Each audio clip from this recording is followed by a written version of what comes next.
Homesteader family. Welcome back to the journey. Things are about to really change around here. So, we've got a lot of news happening, a lot of changes that are happening. I don't want to quite talk about everything yet because we're about a month and a half, 2 months out.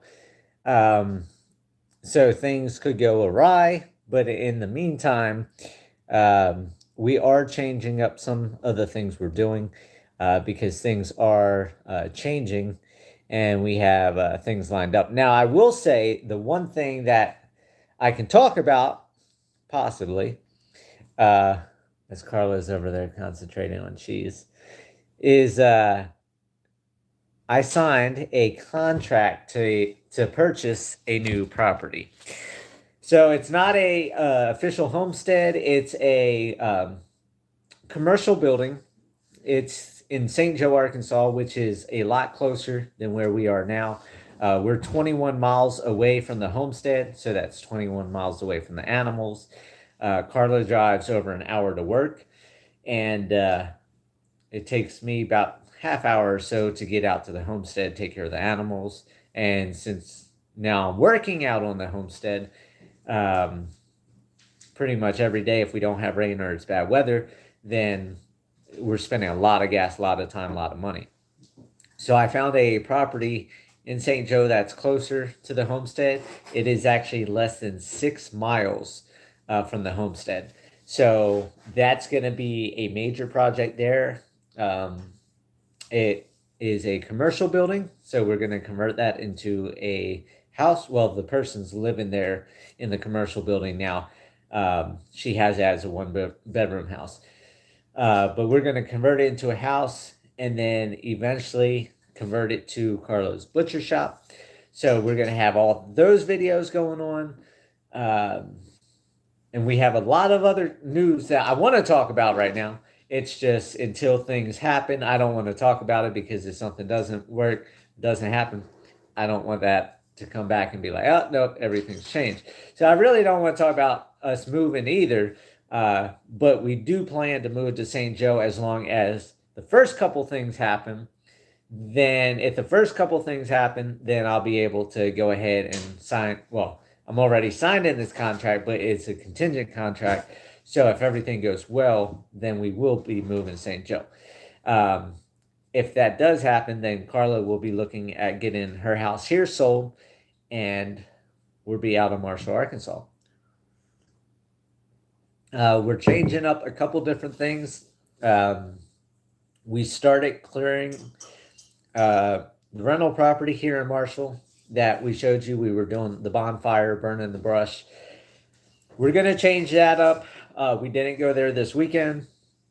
It's still a priority for me to do that, but now we've changed. We're not going to do the greenhouses and the garden beds and all that stuff over there like I was going to, put in fence in the driveway and all that stuff, because if we're moving to St. Joe, there's no reason to now drive 30 minutes all the way back to Marshall to tend a garden. So if we do get this new property in St. Joe, it is 3/4 of an acre. So it's not a whole lot, nothing where we can live with animals. But it will be big enough that we can fence in for her goats when she gets back into cheese making next year.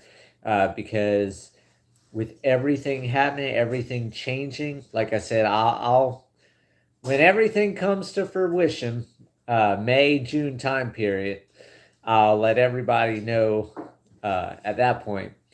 But she's going to shut down her goat milking probably starting like the beginning of May.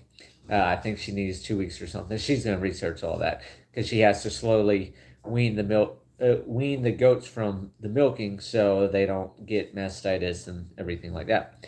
So her cheese making's only going to go on for a couple more months, and then mid-May, she's hoping to have the goats completely done with the milking, because then we'll be working on a couple of different things in the first two processes. And if they go well, then we'll be working on the third process, which will be moving into the place in St. Joe.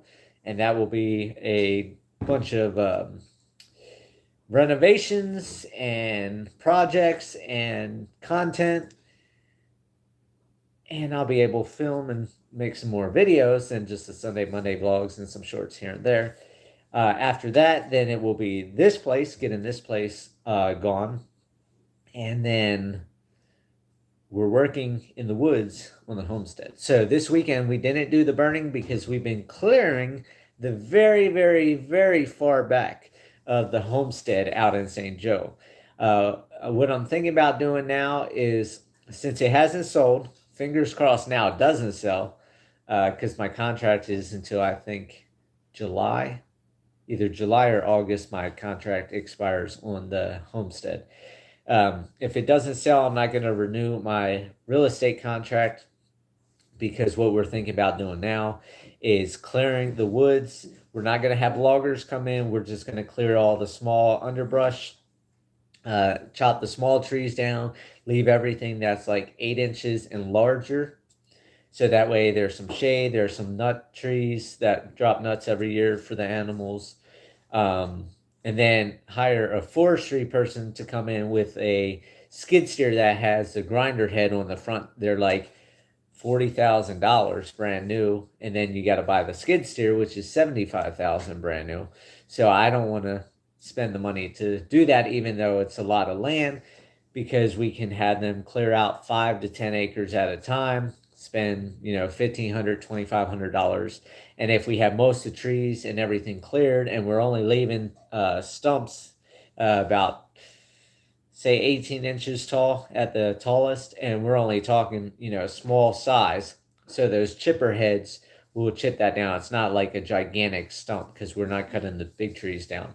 Had them go through, cut up all the briars, the blackberry bushes,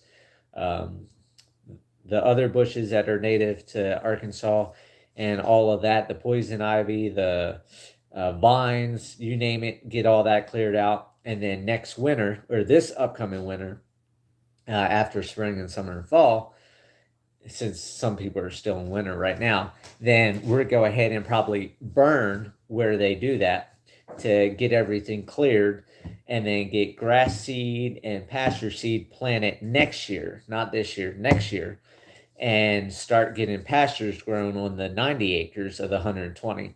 And then I'm thinking I might just put for sale signs up by owner for 30 acres across the front.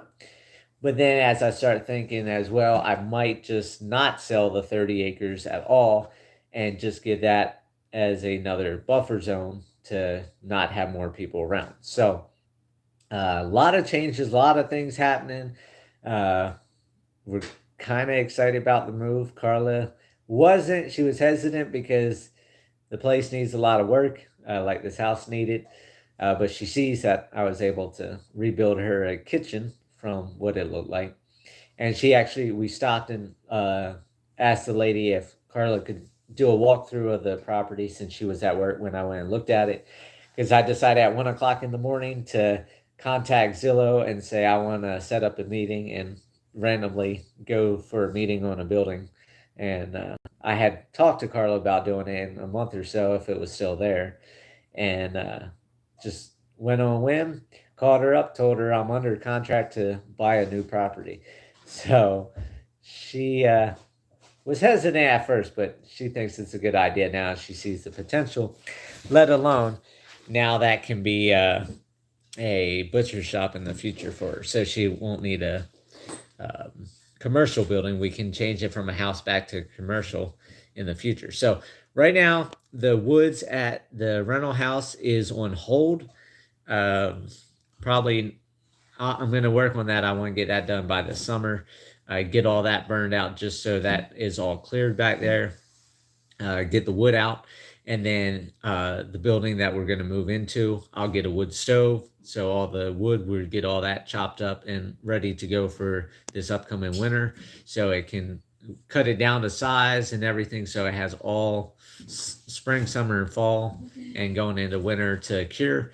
And then we'll be able to have firewood along with everything we've cut last year at the homestead. We'll burn that first, and then this stuff, because that gives it more time to season. The greenhouse here is on hold. My goal is to be at the homestead every day working on chopping up trees and branches. And then as soon as everything happens in May, then I'll be letting everybody know all the great news and getting that stuff going. And then Missy, she's over here doing her goat cheese. She made a batch this morning. I'm going to hook you up to the tripod. She made a batch this morning, and now she's here cooking her second batch of cheese. So her customers aren't going to be happy that they only get cheese for another month and a half to 2 months. But yeah, at least everybody got a taste of it. And then next year she can go full bore because she has to shut down her goat milking process because Carla will not be in the state of Arkansas if things happen. So if everything happens, she won't be in Arkansas, so she won't be here to take care of the goats.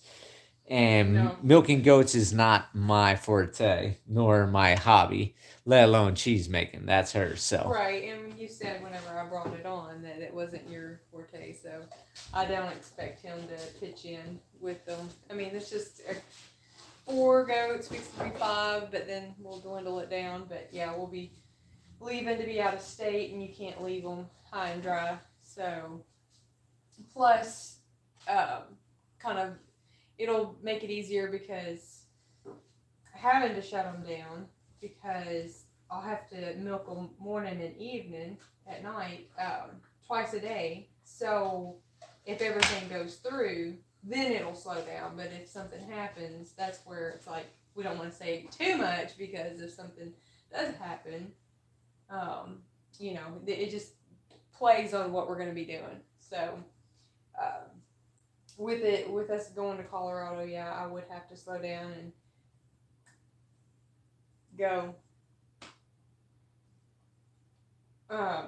So that will have to.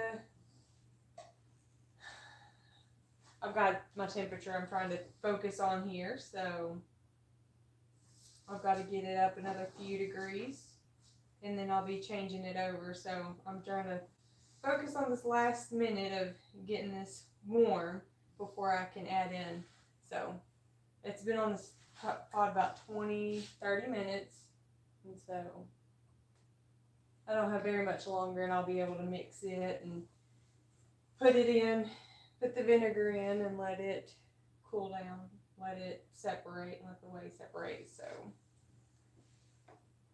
but those are, I kind of like making this cheese out of the variety of stuff that I've been looking at. This one, it's got a lot of whey that comes with it, so you don't yield as much cheese. So I'm going to be looking more at getting the other cheese process that I'm starting. And then do like chèvre or the harder cheese that doesn't, it's a little bit firmer, but it takes longer. It almost seems like it's a 2-day process, but so I'd have to have more time to do that during the day. But with us doing stuff and cleaning up, I don't seem to have near as much time. And then between going to work, it doesn't make for the days to be freed up. So this is just about done. And then I can add my vinegar.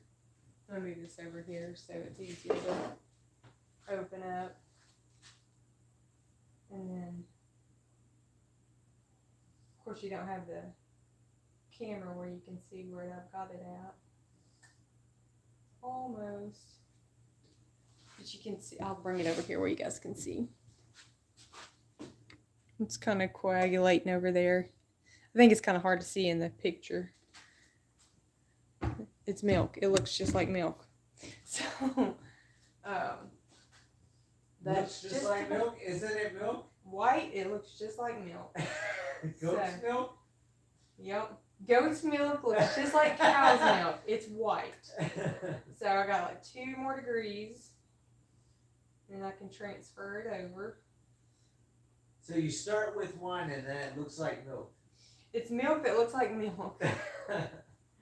So, and on a low heat, it seems like it takes forever.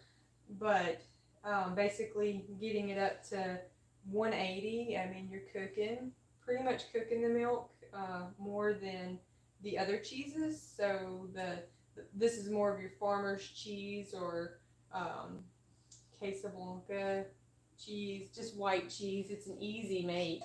Um, I would encourage everybody. So that's already heated up to temp. I would encourage anybody that's got goat's milk or cow's milk to try making cheese by hand because it's very rewarding.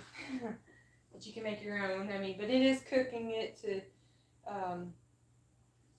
a certain degree. After you hit, I think it's 65 or 85. I mean, correct me if I'm wrong. After you get over that certain temperature, you're actually cooking out the good bacteria, basically pasteurizing it. So putting a fourth a cup,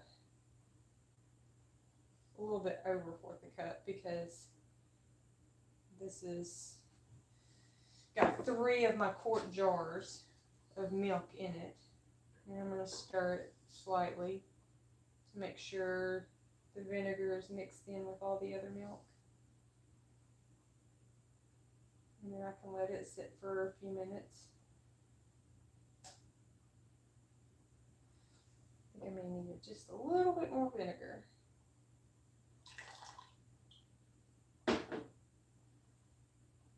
This is about the same batch that I did this morning after I milked.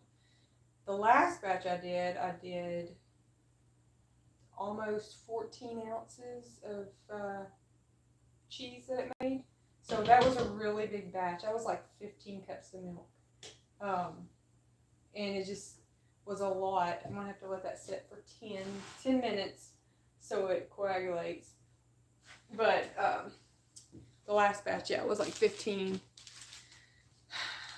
cups, and it just had so much whey, and it just seemed a little bit harder to mess with and mix the ingredients. So I did split it in half, and then put different spices in it, but I did have to put the salt in it, so it's more to mix up. And so I cut this in half, so that's all I'm doing, like a batch. I did a batch this morning and then a batch this evening. So, and then this is the cheesecloth that I was telling you guys about. It's kind of expensive. I mean, it can be expensive if you're doing it a lot. So the muslin cloth is the rewashable one, which I like it, but you have to care for it differently. Of course, instead of just throwing it in the washer, you have to heat it up and sterilize it before you use it, after you use it. So I'm going to use this with the cheesecloth because I'm probably not going to stay up for another hour and a half to let it to drain. And you can put it in the fridge when you drain it as well. So this is a pretty big piece. And I figured I would wait until I was adding the vinegar because it's got to sit for so long. The only thing I really don't care for it is it's got little fibers, and that can get into the cheese. And so one of my first batches I made had some fibers in it, and I'm like, is that goat hair that I forgot to get out, that didn't filter well? No, it was just part of the cheesecloth. So this, you fold 2 or 3 times because it's so thin, but it would have been really good whenever I did my first big batch. Look how big that is, guys. Oh my gosh. So yeah, keep it from touching the floor and everything else. But it's like super thin. You can see through it. With the muslin cloth, you can't see through it. So I'm going to do that into 4. Yeah. Fold it in half, fold it in half.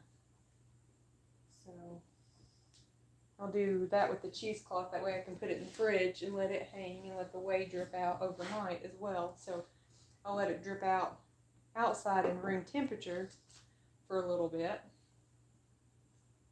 And then when I'm ready to go to bed, I can put it in the fridge.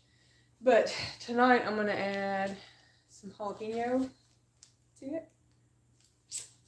And that's pretty spicy. The big batch that I made that I brought to work, I put herb de Provence in it, And if you've never had herb de Provence, it kind of tastes like a Italian taste to it.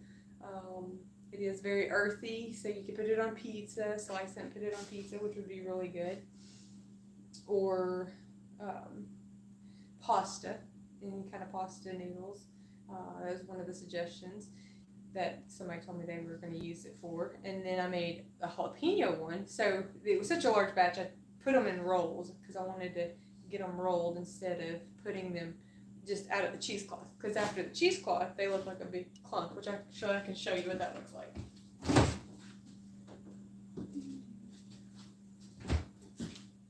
It looks like a brain. Good. Yes, Kendra, the screenshots of the spices that you sent me, the honey powder look good, and the acacia berry. That's one that look good. But that's what it looks like. This is just plain. I kind of cut a side off to make sure it was good, tasted good.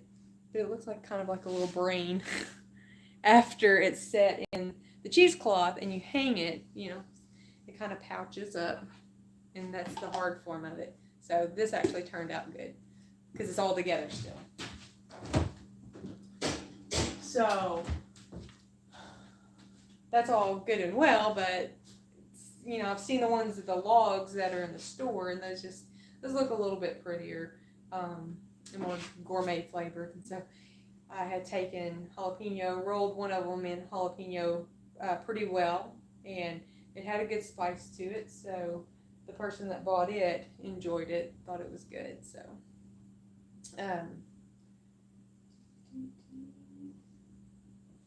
I'm just hoping this one's turning out like I'm wanting it to. So roll them into a log, and they turned out to be pretty good, except for it was so big. So, and I've got about 5 more minutes before I've got to let this sit and then put into my strainer. But yeah, I'm going to put the jalapenos in it tonight, and I'm just going to do a little bit for flavoring because somebody else that is interested in it, they didn't want it so spicy because the one whenever I did the log, was really spicy. So just depends on your flavor. So but yeah, I'd like to experiment with other ones because I mean there's only so many people that like hot or dill. But yeah, the acacia berry is the one I want to try, and maybe some sweet stuff. So those are what I'm looking at doing. And since this takes a minute, maybe you guys will be able to see when it goes in. It looks green. All the videos I've watched, they said if you've got that green look, it looks good. So let's see if you can see some of that green. It kind of looks like it needs to separate more. So I'm kind of worried about it. It's not setting up right. But you have your batches. You have your ups and downs apparently with this. So it's just a process of enjoying what you're making. But I think everybody was burning wood today, weren't they, babe? Yep. And I'm glad it was sunny out because I have been cold.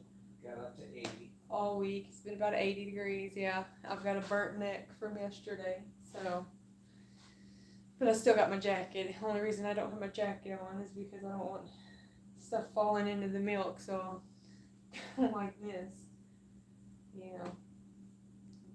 So. No. Pet hair or anything like that. Which the animals are allowed in here whenever I'm cooking. They'll look at me like, what are you cooking? No, can't be in here whenever we're cooking this. So, or food in general, usually. I'm a Nazi on that. I run them out. Babe has them spoiled, but they know whenever I'm in the kitchen, don't even come in. So.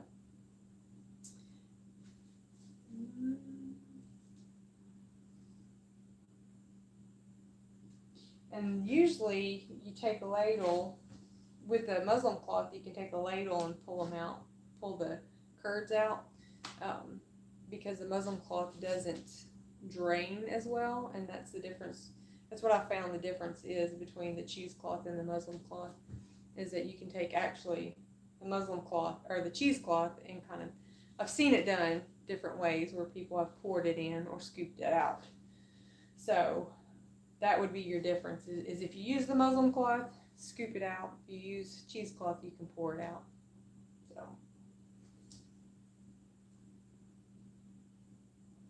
that should be just about ready.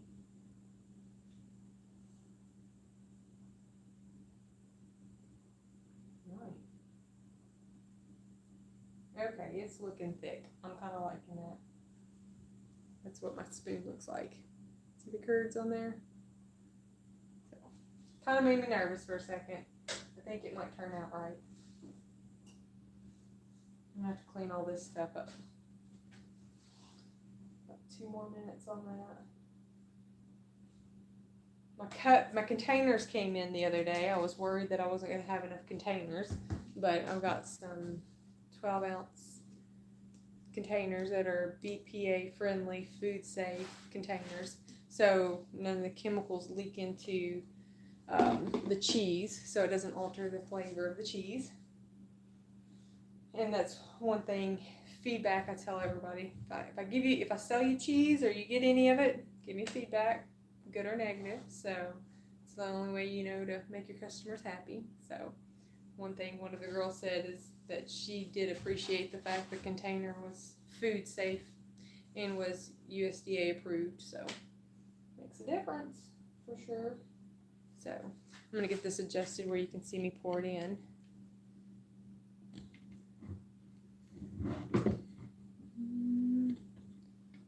So I'll be able to pour that in. And I've got my non-iodized salt, sea salt.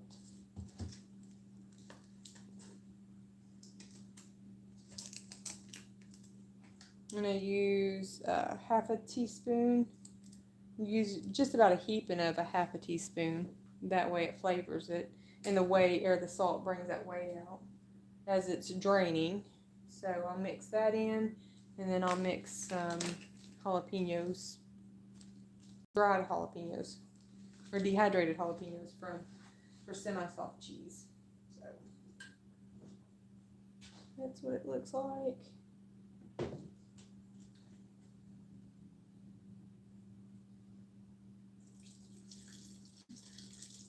You see the curds coming out. That means that there's enough vinegar in it, but there's so much juice that goes with this.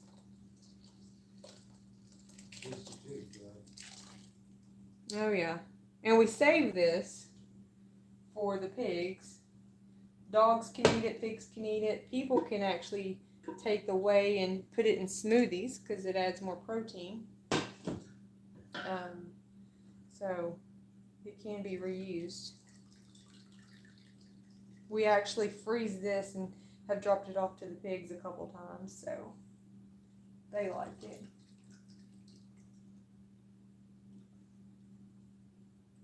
And this is what I usually have to deal with, all that whey draining out. It's already filled up this one container.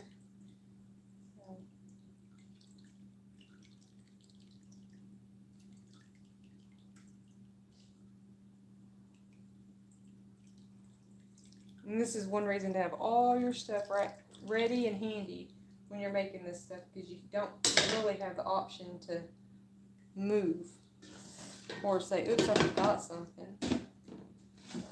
So there's a lot of whey in there. I'm just transferring it over here so it can finish draining.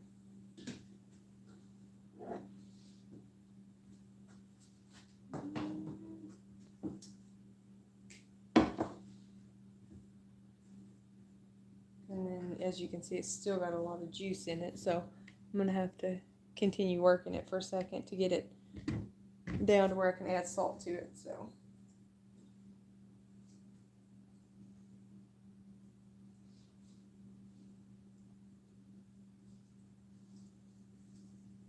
maybe I should have not just added that extra layer for it to drain. didn't need near as much cloth in between it.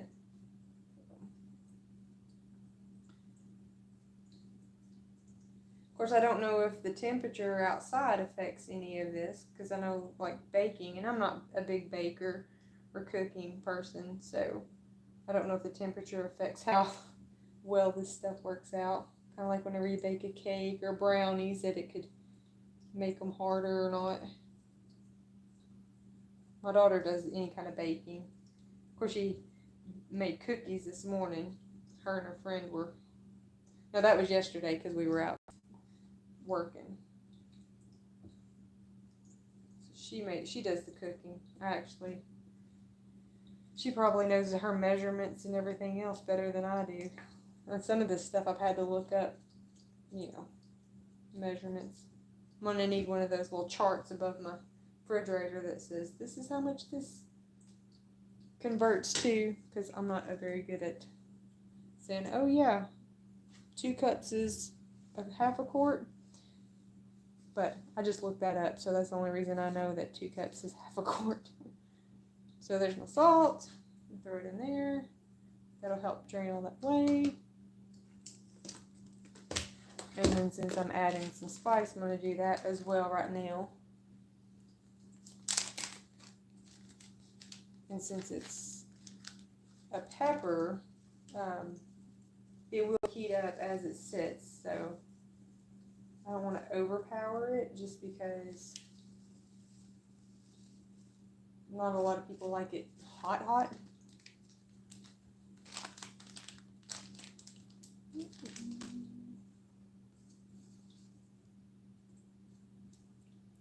And then stir that in, even though, and yeah, you can see it on the cloth, kind of scrape that down a little bit while it's, not too hard on there. Hasn't had time to sit.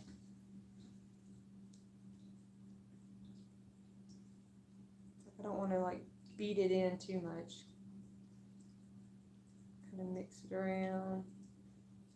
That way everything's got an even flavor while it sits.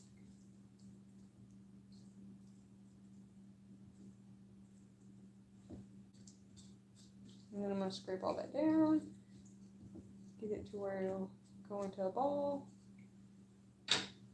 And then I save my spoon because I'm going to use it to let it hang and bundle it all up. And that's about the size that the ball will make.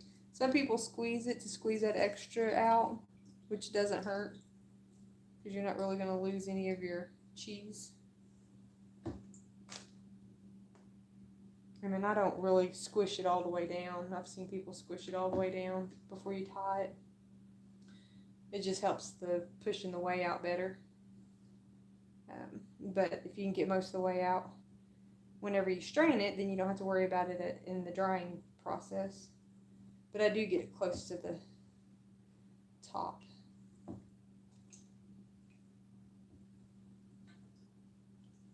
then I take my spoon. Can wrap this because that kind of gives it some support depending on what I'm letting it rest on.